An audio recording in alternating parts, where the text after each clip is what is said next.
Hey, everybody, and welcome back to the Garage Gym Experiment podcast, where we are diving deep into the home gym scene. I'm Adam, and I'm here with Jake, and tonight we're talking about our latest Sunday survey. So here is the chance to remind you to take part in our Sunday survey on Instagram so you can be a part of the conversation. This week, we're going to talk about a DIY versus buy situation. How many are going to other gyms, some random overrated or underrated topics, budget options to start a home gym, biggest weaknesses, and more. In addition, Jake is wrapping up a visit at Force USA. He's going to give us his initial impression of their new equipment they just came out with. And so with that, Jake, take us through the numbers. Thank you, Adam. All right, let's start off with a DIY versus buy scenario. So this time around, we have squat wedges, which is basically inspired from a recent project that Kaizen DIY did, and we were just curious how many people are going to be interested in actually doing something like this, or would they actually buy? I think the most surprising thing for me was that only 29% said no interest at all. And then the DIY option did beat out by a decent amount. So 44% ended up saying DIY, 27% buy, and then, like I said, 29% neither. Adam, which one would you do? I'm going to DIY something like this. And you know what I was thinking of, Jake, is not squatting with it like you see a lot of people use it, but I'm thinking about having different angles and using it as a calf stretch. I don't know if you remember the one that we had back in the high school gym. I was actually thinking about doing something like that, and then I saw, Kyle with his DIY, and then I saw the release at the buy.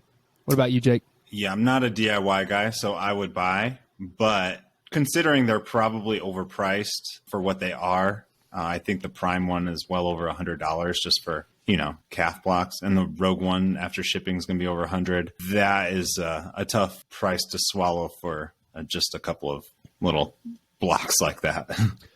Yeah, I'm actually looking at, I have like 2x4, like 4-inch blocks that I have been using recently.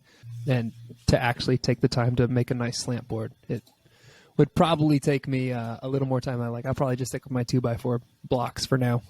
Yeah. All right, moving on. Other gym, ? So this question aims to figure out how many people who have a home gym are going to another gym besides their home gym. And the data says 30% are currently going to another gym. That aligns pretty well with what we've seen in the past and specifically pre-COVID. So 30-ish percentile is what we would expect. And then from there, only 18% consider their home gym a secondary workout option. So over half of the 30% who are going to another gym, that's their primary option. So most of them are seeing a home gym as a secondary workout option. Yeah, I used to be belonging to other gyms. And I have to say, if I was still where I used to live in North Carolina, I'd probably still belong to one of the gyms I belong to out there and have my home gym. So shout out Port City Sports Performance. It's just one of those gyms that had a really cool atmosphere, loud music, dogs running around, open 24/7. Really like gritty, dirty, old iron. It was a really cool atmosphere to train in. When I moved to Michigan, there's nothing like that I have found. And so it's all home gym for me here. Yeah, and you didn't have 2 young kids at the time either. So That's it's true. a little easier to make it to the commercial gym. Back then, how often were you using your home gym? Pre-kid, you had a more basic setup back then too. So how often? I was using it. It changes because in the summer months in North Carolina, it was too hot and humid for my tolerance level. So I wasn't using it as much in the summertime. In the wintertime, I'd probably use my home gym on the weekends. And then during the week, I was running out to the commercial gym. So. Got it. How far away was it? Oh, I would run there. It was a mile away. It was through our neighborhood and I was there. Oh, yeah, that's tough. You might as well consider that a home gym. Yeah. All right. Overrated versus underrated. So we asked about 5 really just random topics. So I'll quickly go over them. Just wrist wraps, knee sleeves, etc. That's 1. Weightlifting shoes, massage guns, pre-workout, fitness technology. So of those 5, fitness technology was seen as the most overrated, with about 63% saying that it was. Going down the list, pre-workout second most overrated, 61%. Massage guns, just under 60%. Weightlifting shoes, 54% overrated. And then the wrist wrap / knee sleeves, only 40% said they were underrated. Adam, looking at this list, which one are you going to say is most overrated? Fitness technology, Jake. Come on, man. You know what? I agree with the masses here. What do you think? Well, let me just ask you something real quick. So I was actually thinking about this, and you've been saying over the past few months, fitness technology is overrated, or it may not be as big as you think. But can you imagine? And you're running quite a bit right now. Can you imagine? And this actually happened to me because my watch died, but I ended up going for a run without my Garmin, which tells me time, distance. I usually play music from it as well. And it was really weird just going for a run and not knowing how far I had gone. Yeah, it bugs me out to run. Fitness technology. Yeah, I know, and it bugs me out to not know my distances. It really does. I guess when I was taking this, what's in my head, and when you ask me now, it's in my gym, like in the basement. But when you consider running, like I have to have distances. Yeah. I've done it a few times as well, where I don't know my distance. I'm just like tracking time because of a watch situation like you just had or something like that. And I don't like it. It really bothers me. Yeah, it got me to thinking, like 20 years ago, no runners probably predicted like all of that was coming. Like they wouldn't, so I feel like that's probably what the mindset is for a lot of lifters. Like, nope, it's good right now. So, All right, I'm ready to change my answer, Jake. Yeah, I'd like to change my answer to massage guns. There. Okay. You made it. You made a valid argument with the watch. Okay. What would I go with? I like all of these things. I don't think any of these. Least? I don't think any of these are overrated.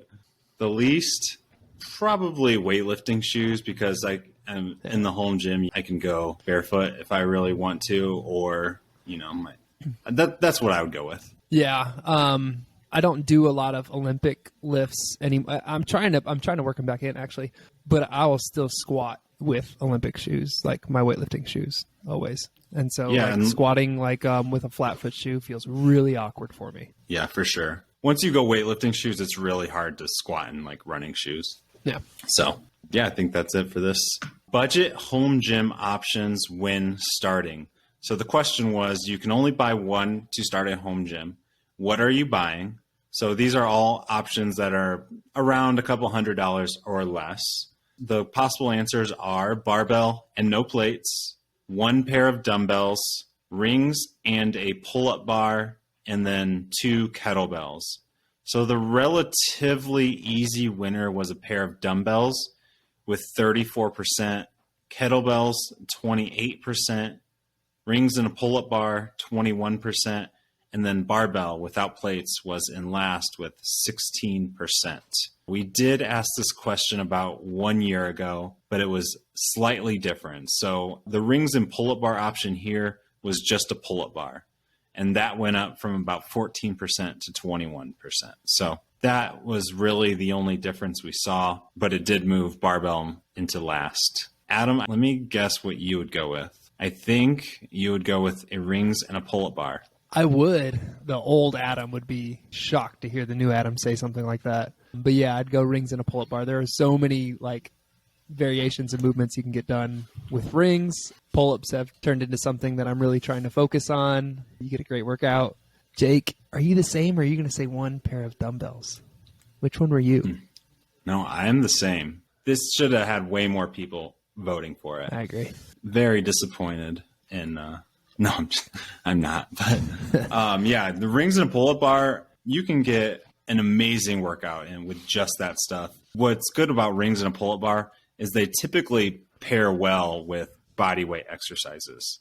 So surely all of these could, but for some reason it just seems to make sense that would be the first thing to add with a couple $100 or less. Yeah, Jake, I have to ask you too, like, how do you feel about a designated pull-up station that's not your rack? So I typically have both, and I much prefer the dedicated pull-up station just because I'm usually lifting too, or like there's usually something in the way, like a bench, or, you know, you might be squatting and there's a barbell and plates in the middle. So it's really just nice to have a dedicated pull-up system somewhere. And it's really good for supersetting. And like another reason for this is like you can get a Titan pull-up bar for like $65 right now, and then rings for like 30. So this is actually the cheapest option as well when compared to all of the other options. So yeah, that's another reason why this should easily be the number one choice. Yeah, and my question for having a designated station is because I don't think I've ever done a pull-up on my rack. Reason being, I have a 2x2 rack. It's sturdy enough, but it does have a little shake, a little wiggle, and I don't know, I don't like it for pull-ups. Designated station, I have the Titan wall-mounted pull-up bar. It's great, it's cheap, and I have the rings as well. I don't put the rings on the pull-up bar. It slides back and forth. I found having something like a lag eye bolt, so where the rings are in place, they can't move back and forth while you're using them, is best. But a designated pull-up station, I feel like is overrated, underrated. It's underrated. Yeah, I was going to say. Sorry, that should be one. Designated pull-up station, overrated, underrated. No, I like that. Next one's kind of interesting, but probably not too surprising considering our audience. So we asked, between mobility, conditioning, and strength, what is your biggest weakness? And then which one out of those three would you want to improve the most? The highest response for biggest weakness was mobility, with 46.2% saying that's an issue, but only about 28% said that is what they would want to improve. That compares to 10.5% of people saying strength is their biggest weakness, compared to 36% saying that's what they want to improve the most. So even though a lot of people probably think that strength is their biggest strength, that's still what they want to improve the most. And then to conditioning, 43% said that was their biggest weakness, and then 36% want to improve. Adam, are you shocked by these numbers? No, that makes sense for our audience. Jake, where'd you lie in both these? I'm trying to think about you. What did you say? First of all, your biggest weakness out of those three. What would you define as the biggest weakness? I would say I'm relatively well-rounded, with nothing being agree great. with that. To start, I would say mobility is still my biggest issue. And then number one thing I'd want to improve would probably be strength. So, okay. Yeah, what about you? Yeah, I went mobility. It's my biggest weakness, and it's what I want to improve the most. And it's what I skip the most, too. Can you believe that? I want to improve it, but I don't want to sit down and stretch post-workout. Pre-workout, I can do a little bit. Post-workout, it's really not what I feel like doing. I just want to have a post-workout beer and call it a day, but I guess that's why it's still my biggest weakness. Do you remember earlier in the year when we were talking about New Year's resolutions? And I typically am someone that doesn't do them, right? I said that, but I said I think I said this on the podcast, that I wanted to do 10 minutes of stretching each day as like the resolution. I've yet to do that one time. So, dude, I always write it down as like one of those goals. Like I'm gonna stretch whatever 5 times a week or something like that. It just never happens. You know, running more has made me a little more apt to stretch more often. But yeah, it's not fun. Yeah. You don't feel a benefit as you're doing it. I don't know. It's the first thing I'm gonna skip. I know, and I know there's some pretty big businesses out there in regards to mobility improvement, like Ramwad, for example. Mm-hmm. But there's definitely area in the market to help with this because, we're not the only few that think this way. Oh, and just think like your time's already limited. I want to be lifting more. Like if I had more time in the gym, I would just lift more. I don't want to shut off my workout early and then sit down and do a stretch. Like, no thanks. All right, let's move on. Winter workouts, were your workouts negatively affected this winter? Just over a quarter said that their workouts suffered during the cold this winter, specifically 28.2%. And then just as a comparison, last July, so mind you, we asked a winter question after winter. During July, we asked people if they were affected by the summer heat in a negative way. 37% said that their workouts were negatively affected.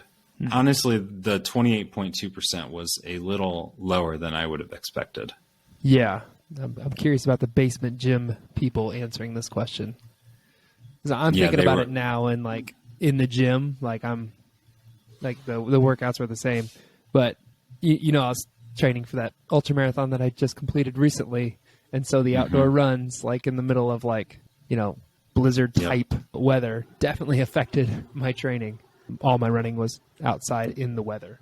And then in the summer, like same thing, like the basement's still nice and cool. It's about 60 degrees in the summertime. But when you go outside for a run and it's hot and it's humid, like definitely gets affected. So believe that.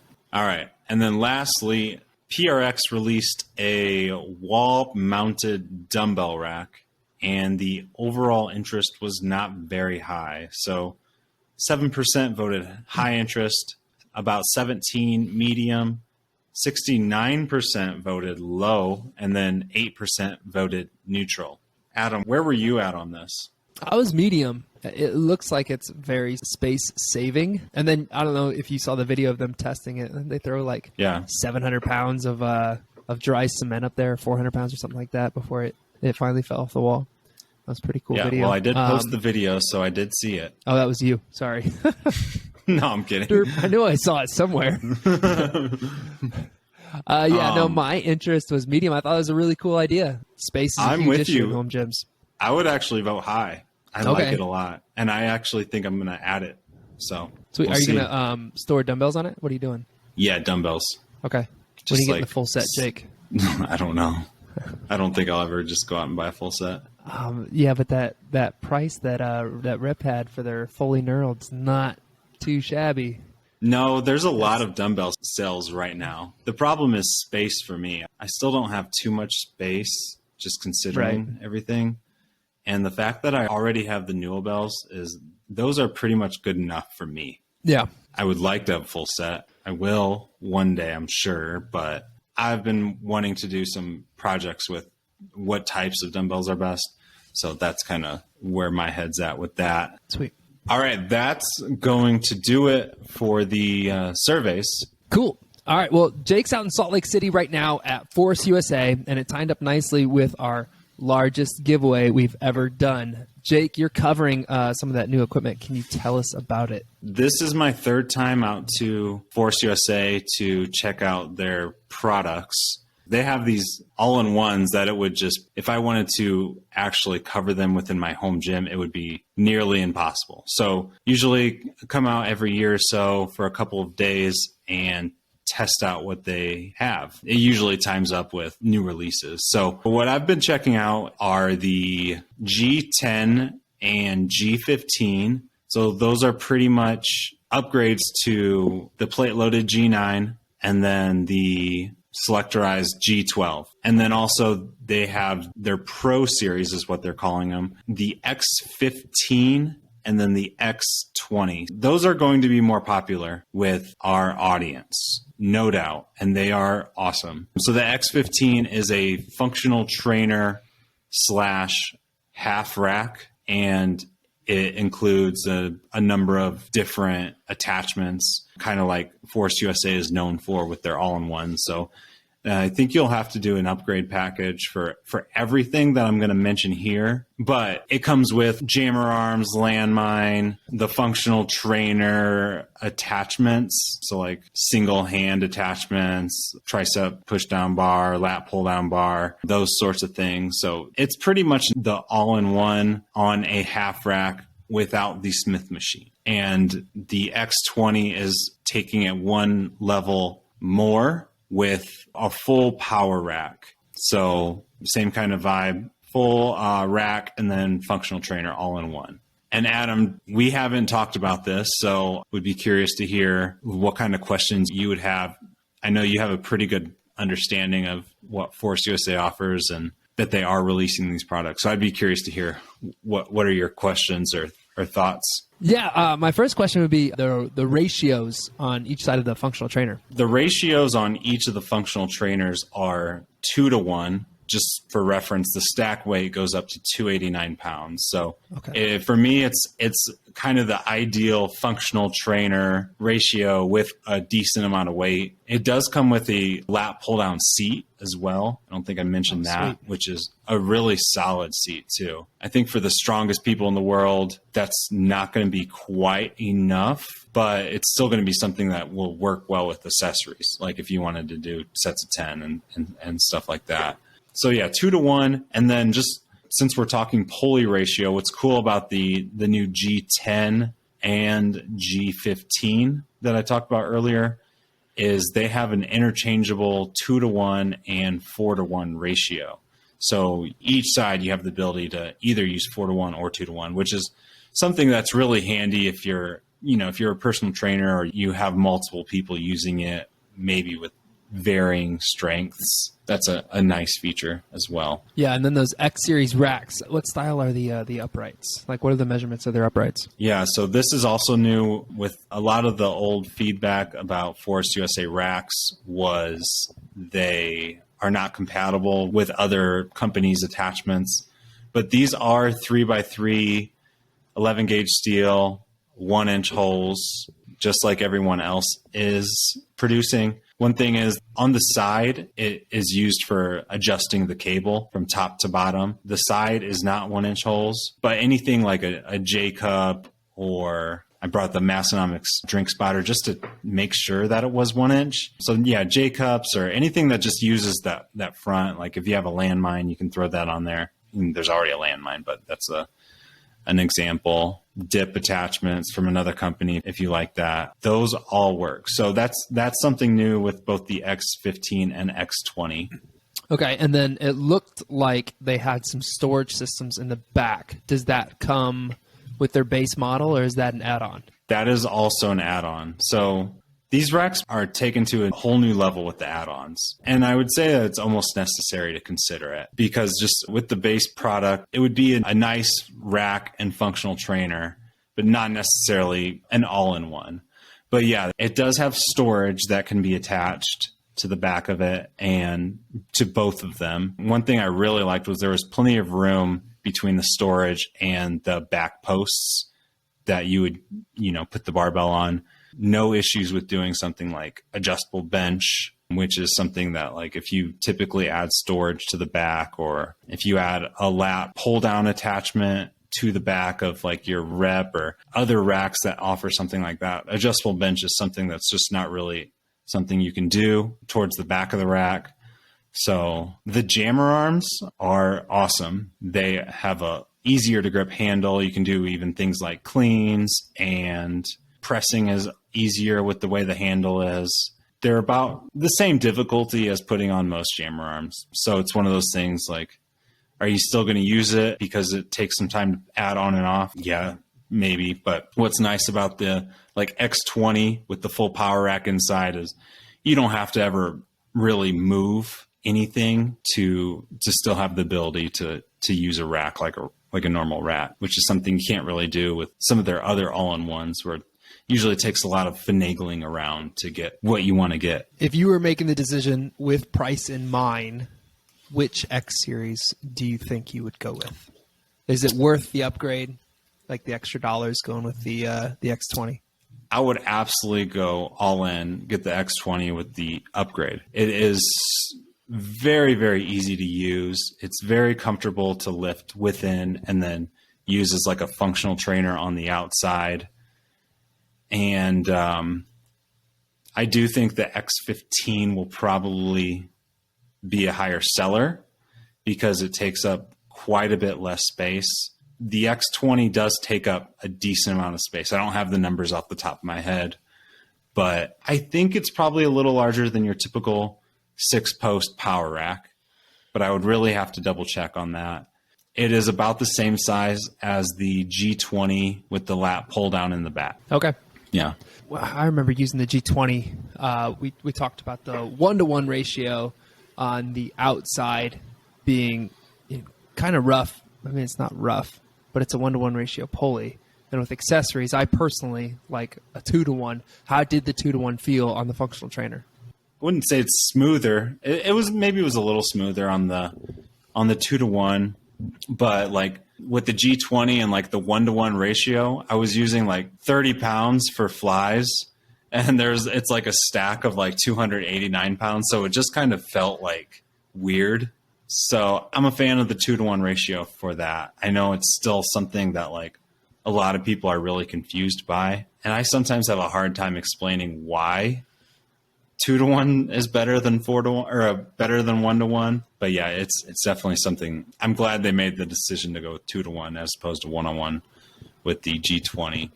And our data says that 2-to-1 is by far the preference of most. Yeah, I remember going to commercial gyms, and I would always favor the 2-to-1 stations over the 1-to-1. To me, it felt smoother. Yeah. All right, cool. All right, anything else you want to say about your trip? No, not really. I'm very impressed with some of the minor adjustments they made to the X10 and X15. And then it was really nice to see that they finally created something without the Smith machine. While I think like there is a lot of people in this world that benefit from having a Smith machine, a lot of our audience has no interest in it. It's hard to really say like which one I'd go with, like if I had the choice, G20 or X20, because I do see some value in the Smith machine, and it's kind of nice to use as like a burnout or change of pace. But the X20 was just so smooth. But I would just say it's really nice to have that option now, and we will have plenty of content. I have lots of stuff I need to kind of compile and organize, and lots of reviews, and we'll talk about it more on this podcast, I'm sure. I literally was just there 3 or 4 hours ago wrapping up. So those were just my initial thoughts. Awesome. Yeah, I remember when you initially sent it to me and then posted the picture of the X series. I think my comment was like, that's it. They finally get it. Like, for our audience, getting rid of the Smith machine, I mean, it's a whole new look. I mean, it's awesome. All right, cool. Well, Jake, thanks. Enjoy the rest of the trip and safe flight back. That's going to do it for us, folks. Did you like tonight's episode? Be sure to keep your eye out for new episode releases wherever you listen to podcasts. Stay involved on our social media sites by following Garage Gym Experiment and taking part in our Sunday surveys on Instagram so that you can be a part of the conversation. Like, follow, subscribe to the channel on YouTube, and get involved in our website for all your home gym content needs. Jake, is there anything else for the listeners? No. Okay, bye.